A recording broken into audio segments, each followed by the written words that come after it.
Tempo di coronavirus, tempo di incertezze, di paure e tantissime domande. Spesso i primi ai quali ci si rivolge sono proprio i farmacisti di fiducia. Ci chiedono spiegazioni, ci chiedono informazioni, consigli per affrontare meglio in sicurezza questo momento difficile. In questo momento stiamo potenziando tutti i dispositivi igienici in farmacia in maniera tale da rendere l'ambiente anche aerato molto spesso e sia più sano possibile. Voi indossate mascherine?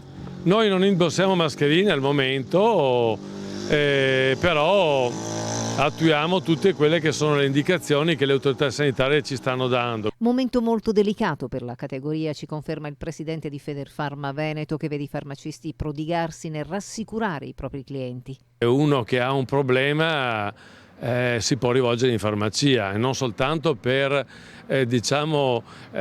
ottenere quei presidi che aiutano l'igiene, ma anche per avere un consiglio, a volte anche per tranquillizzarsi anche un pochettino, perché poi un messaggio importante è quello che dobbiamo prendere questa cosa con molta attenzione ma senza troppe paure.